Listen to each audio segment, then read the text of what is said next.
ஊழலுக்கு எதிரான இடத்துன்னு சொல்கிறாங்க. இவங்க இப்போ இப்போ நான் உங்கள் இடத்துக்கு வரும்போது நான் வாட்ஸ்அப்பில் பார்த்துட்டு வரேன். அந்த டிஸ்டிலரி நம்ம தமிழ்நாடு டாஸ்மாக் டிஸ்டிலரியிலேருந்து இது வரைக்கும் முக்கியமான யாரோ ஒரு அமைச்சர், வளர்ந்த அமைச்சர், அவருக்கு கிட்டத்தட்ட 800 கோடி ரூபா இது வரைக்கும் கமிஷனாக மட்டும் கொடுத்துருக்காங்க. ஆனால் இப்போ இவங்க செந்தில் பாலாஜியை குறி வைக்கிறது, இந்த கரூருக்கு இவர் போகும்போது 4 மாதம் இருக்காது, இந்த கரூர் நிகழ்ச்சி நடந்து 4 மாதம் இருக்கு. இங்கே போகும்போது மக்கள்கிட்ட பாருங்கள், இவருக்கு காரணமான இந்த அவருடைய மரணத்துக்கு காரணமான 41 பேர் உயிரிழப்பு காரணமான செந்தில் பாலாஜி அவங்க வகைராவை நாங்கள் பிடிச்சிட்டோம். முத்துவேல் கருணாநிதி ஸ்டாலின் அவர்கள் தான் திமுக கூட்டணியில் விசிக இல்லை என்று சொன்னாரே தவிர நான் சொல்லவில்லைங்கிறார்.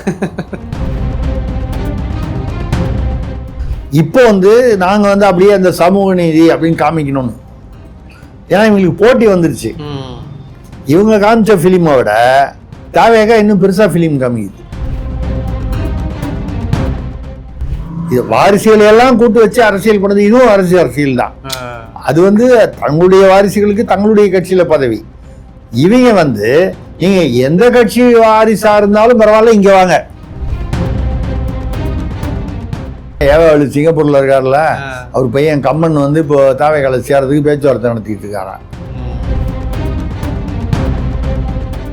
அகதிகள் முகாம் மாதிரி குற்றவாளிகளுக்கு என்ன சொல்றது, பாதுகாப்பு முகாமாக தாவேகா மாறி வருகிறது.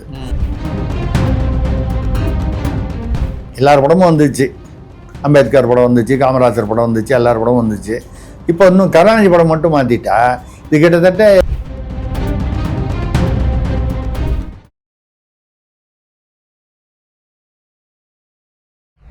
வணக்கம்.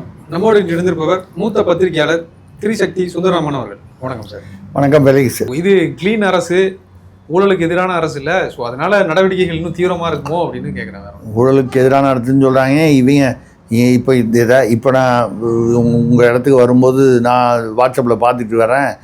அந்த டிஸ்டிலரி நம்ம தமிழ்நாடு டாஸ்மாக் டிஸ்டிலரியிலேருந்து இது வரைக்கும் முக்கியமான யாரோ ஒரு அமைச்சர், வளர்ந்த அமைச்சர், அவருக்கு கிட்டத்தட்ட 800 கோடி ரூபா இது வரைக்கும் கமிஷனாக மட்டும் கொடுத்துருக்காங்க. எவ்வளோ மாதம் ஆச்சு? 60 நாள். 60 நாள் தான் ஆச்சு. அது கிட்டத்தட்ட 60 நாள். மே 10ஆம் தேதி, இன்னும் இந்த 10ஆம் தேதி வரல. 60 நாள் வரல. 60 நாளைக்குள்ள 50-55 நாளில் 800 கோடி வந்ததாக சொல்கிறாங்க. எவ்வளோ தூரம் 800ங்கிறது 80ஆக இருக்கலாம், 700ஆக இருக்கலாம், நமக்கு அது தெரியல. 8000 இருக்கலாம், அது தெரியல. அது ஏதோ ஒன்று. அதே மாதிரி இது மாதிரி நீங்கள் எப்படி நீங்கள் இப்போ அன்பில் மகேஷை தொடல, ஏவாவேலுக்கு முன்னாடியே தகவல் கிளம்பி போயிட்டார். செந்தில் பாலாஜி அவர் தான் இந்த ஒரு கட்சி குதிரை பேரம் நடத்தினார். அவர் ஊத்தங்கரையில் கிருஷ்ணகிரியா, அங்கே அந்த மாவட்டம். இங்கே அவர் இளையராஜான எம்பிகிட்ட, அவர் எம்எல்ஏ பேசினார். 35 லட்சம் கொடுக்குறேன்னு சொல்லி பேசினார். இந்த யூடியூபர் ஒருத்தர் பேசினார். 11 பேரை நம்ம கைது பண்ணியிருக்காங்க. அதில் திமுக ஆளும் இருக்கான், அதிமுக ஆளும் இருக்கான். இல்லை, இந்த கரூர் விஷயத்துக்காக தான் செந்தில் பாலாஜியை குவிக்காங்கன்னு தானே சொல்லிட்டு இருந்தாங்க அவங்க. கரூரில் நீங்கள் சொல்கிறது கரூர் கஜானா விஷயம் இல்லை, கரூரில் இந்த நெரிசல் விஷயம் சொல்கிறீங்க. அது இப்போ 10ஆம் தேதி அன்னைக்கு முதல்வர் போக போகிறாருங்க. அங்கே போகும்போது அவர் ஏதாவது ஒன்று அங்கே பேசணும்ல. சப்போஸ் செந்தில் பாலாஜி மாட்டிட்டாருன்னு வைங்க, கட்சி பறந்துடுச்சு போல தெரியுது, மாற்றா மாதிரி தெரியல. அவரும் தெரியல. அசோக் அவரே அப்போ அந்த காலத்திலேயே அவர் கண்டுபிடிக்க முடியல. அவர் வெளிநாட்டுக்கு போயிட்டார், அங்கே போயிட்டார், இங்கே போயிட்டார்னு சிபிஐ சேர்ந்து தேடினாங்க. அவங்களால கண்டுபிடிக்க முடியல. கடைசியில் பார்த்தா எங்கேயோ ஈசிஆரில் இருந்தாருன்னு சொல்கிறாங்க, தெரியல. எங்கேயோ ராத்திரி 9 மணிக்கு இந்த சிசிடிவியில் ஆஃப் பண்ணிவிட்டு யாரோ ஒரு மாப்பிள்ளையை போய் பார்த்தாரு, போனார், வந்தார்லாம் அப்படிலாம் தகவல் வந்துச்சு. இது எவ்வளோ தூரம் அதுன்னு தெரியல. அப்போ இங்கே உள்ள ஆள் எல்லாருக்கும் தெரியுது அவர் ஈசிஆரில் இருக்கார், ஓஎம்ஆரில் இருக்காருன்னு அசோக்குக்கு. இந்த தனிப்படைகளுக்கு மட்டும் தெரிய மாட்டேங்குது, அவங்க கண்ணில் மட்டும் பட மாட்டேங்கிறார். சாதாரண மக்களுக்கெல்லாம் தெரியுது, இங்கே தானே ஈசிஆரில் இருக்கார், ஓஎம்ஆரில் இருக்காருன்னு சொல்கிறாங்க. அதான் ஒரு படத்தில் டைலாக் வரும், நீ தெரிஞ்சாலும் தெரியலன்னு தானடா சொல்லுவேன் அப்படின்னு. அதான் அது மாதிரி இப்போ செந்தில் பாலாஜி மேலே கை வச்சுருவாங்களான்னா செந்தில் பாலாஜி மேலே கை வைக்கணுன்றது வேற. அதுக்கும் எனக்கு பொறுத்த வரைக்கும் செந்தில் பாலாஜி ஊழல் பண்ணது அது அந்த போக்குவரத்தெல்லாம் இருக்குது, நம்ம இல்லைன்னு சொல்லலை, ஊழல் வழக்கு இல்லைன்னு சொல்லலை. ஆனால் இப்போ இவங்க செந்தில் பாலாஜியை குறி வைக்கிறது இந்த கரூருக்கு இவர் போகும்போது 4 மாதம் இருக்காது, இந்த கரூர் நிகழ்ச்சி நடந்து 4 மாதம் இருக்கு. இங்கே போகும்போது மக்கள்கிட்ட பாருங்கள், இவ்வளோ பேருக்கு காரணமான இந்த அவருடைய மரணத்துக்கு காரணமான 41 பேர் உயிரிழப்பு காரணமான செந்தில் பாலாஜி அவங்க வகைராவை நாங்கள் பிடிச்சிட்டோம் அப்படின்னு சொல்லுவோம். இல்லை ஒரு காலம் அதுக்குள்ளே ஆள் ஆப்பு இல்லையா, லுக் அவுட் நோட்டீஸ் அமைச்சிருக்கோம், எந்த நேரமும் அவர் கைதாவார். பேசுறதுக்கு ஒரு சப்ஜெக்ட் வேணும்ல அங்கே போகும்போது. அந்த ஸ்லீப்பர் செல்லுன்னு சொல்லும்போது தான் எனக்கு இன்னொரு நியூஸ் இன்னைக்கு திருமாவளவன் அவர்கள் பேசும்போது ஒரு சொல்லியிருந்தாப்புல, நாங்கள் அமைச்சர் பதவியிலலாம் இருக்கோம், இருந்தாலும் திமுகவை வந்து நாங்கள் வெறுக்கலை, திமுக நட்பு தொடர்கிறது. திமுக கூட்டணியில் நாங்கள் அவர் தான் சொல்லியிருக்காரு. யாரு? முத்துவேல் கருணாநிதி ஸ்டாலின் அவர்கள் தான் திமுக கூட்டணியில் விசிக இல்லை என்று சொன்னாரே தவிர நான் சொல்லவில்லைங்கிறார். ரொம்ப முரணா இருக்கு. அதாவது அவர் சொன்னாரு அந்த வெளியே போனாலும் போக மாட்டாரு. பாருங்க எவ்வளவு ஒரு விசுவாசமா இருக்காரு பாருங்க. ஆனா எவ்வளவு விசுவாசம்னா இங்க அமைச்சர் பதவி வாங்கிட்டு இப்ப நடுவில் சொல்றாங்க அவர் நடுவில் அவருக்கும் அந்த துணை முதல்வர் ஆகணுன்ற ஆசை இருக்கு. அதனாலதான் சேலத்துல அவங்க ஏதோ ஒரு கூட்டம் நடந்துச்சு. அந்த கூட்டத்துல அவருடைய ஆட்களை விட்டு அண்ணன் திருமாவளவன் அவர்கள் இடைத்தேர்தலில் நின்று வெற்றி பெற்று துணை முதல்வர் ஆக வேண்டும் அப்படின்னு அவன் தீர்மானம் போடுறான். என்ன இவருக்கு தெரியாமையா? இவர் சொல்லி தான் போடுவான். உடனே அவர் இல்லை அதெல்லாம் அதெல்லாம் இருக்கு, அதாவது ஏதாவது சாப்பிடுங்க பக்கத்துலைக்கு பாயசம் ஊற்றுக்கன்னு சொல்லும்போது இல்லைங்க வேணாம் இங்கே கை காமிப்பாங்க. அந்த மாதிரி இவர் ஏதோ சொல்லிட்டு இருக்காரு. அப்படின்னா இவருக்கு துணை முதல்வர் ஆகணுங்கிற எண்ணம் இருக்குது.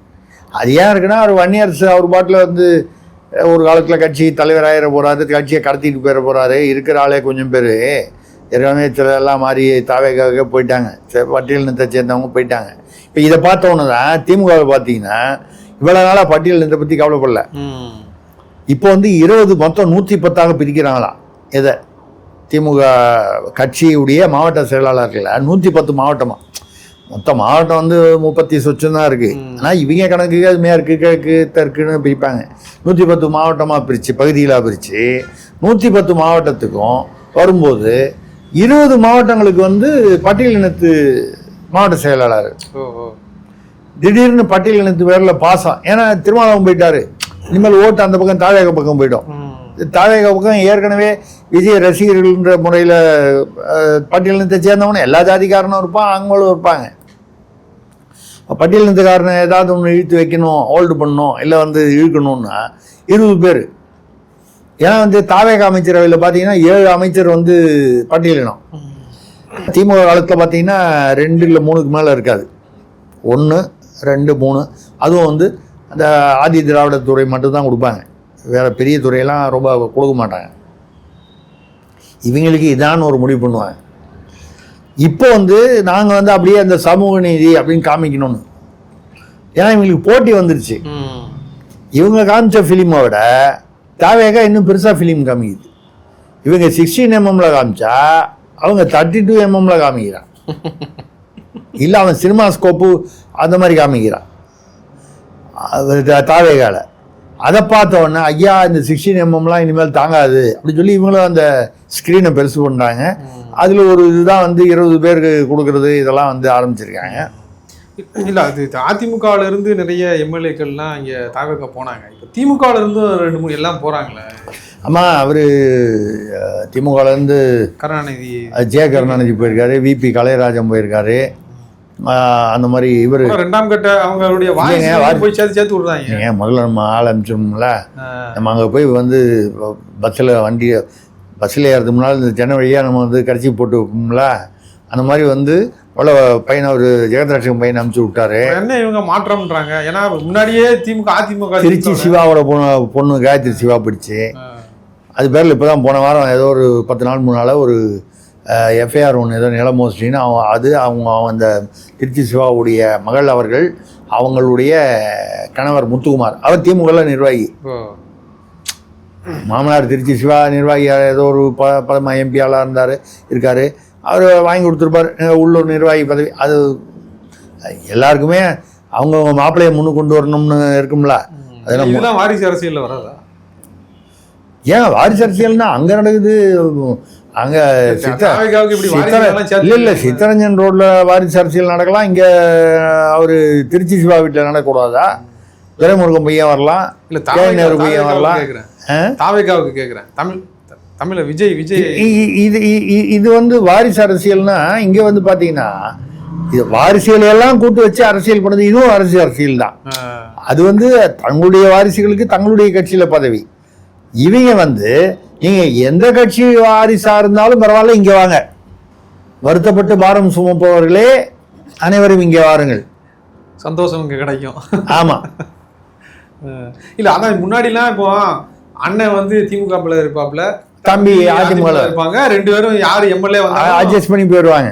அதே மாதிரி இப்போ இவங்க வாரிசை வந்து யாரு ஜெயிச்சாலும் சரி என் பையன் பொண்ணை கொண்டு தாவைக்கல எந்த கட்சி வருதோ அவங்க கொண்டு சேர்க்கறதுங்கிற முடிவு. நான் சொல்றேங்க, ஏவாவளி சிங்கப்பூர்ல இருக்காருல்ல, அவர் பையன் கம்மன் வந்து இப்போ தாவைக்கலை சேர்றதுக்கு பேச்சுவார்த்தை நடத்திட்டு இருக்காராம். அப்போ எல்லாம் வாரிசுல மூலம் அனுப்பிச்சு பையன் ஆல்ரெடி சந்தீபானந்த் போயிட்டாரு. அதான் சொன்னேன், திருச்சி சிவா பொண்ணு அவங்க போயிட்டாங்க, மாப்பிள்ளையானயமாக போயிடுவாருன்னு சொல்கிறாங்க. இந்த மாதிரி வரிசையா ஜெய கருணாநிதி ஒரு காலத்தில் அவங்க வந்து அவங்க அண்ணன் தம்பி அவங்க கசின்ஸு அவங்க அந்த ஒருத்தர் அந்த ரங்கநாதன் தெருவில் இந்த கடைசியில் ஓரத்தில் ஒரு பழக்கடை, அந்த பக்கம் எதிர்த்தாப்பில் ஒரு பழக்கடை. அவர் ஒருத்தர் பேர் ஜெயராமன், இன்னொருத்தர் அவர் தம்பி எதிரில் இருப்பாங்க.